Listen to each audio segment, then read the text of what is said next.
من أجمل الحاجات اللي لقيتها واكتشفتها وأنا بتعامل مع عالم النبات إنه بيعمل حاجة جميلة جدا، وكلنا بنحلم إنها تبقى موجودة في علاقاتنا مع بعض، وهي تقدير الاهتمام، وإن يكون في مقابل للاهتمام ده، مقابل ملموس وكمان محسوس.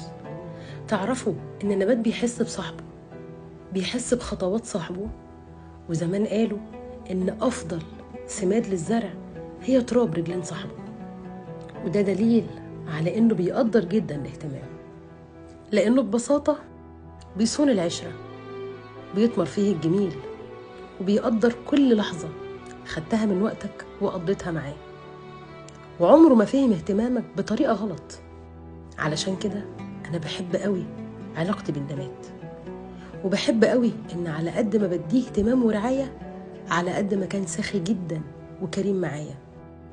أما بقى على عكس الاهتمام، لو أهملناه، لو تجاهلناه، لو تجاهلنا صرخاته اللي بتعلن عن وجود أمراض فيه، هيكون إيه رد الفعل؟ طبيعي جدا إن رد فعله يكون عكس خالص اللي كان بيقدمه لنا.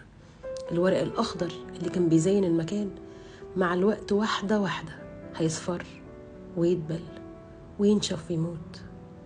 ومع الوقت لو فضلنا نتجاهل الإنذارات اللي قدامنا دي، الورق اللي كان بيموت هيوصل الأغصان نفسها والشجرة إنها مع الوقت تدبل وتموت، وساعتها بيكونوا الطرفين خسرانين، الطرف اللي عانى وتعب لحد ما مشي، والطرف اللي تجاهل واستمر في التجاهل لحد ما الطرف التاني هو كمان مشي. وطبعا كلامي هنا مش عن الزرع.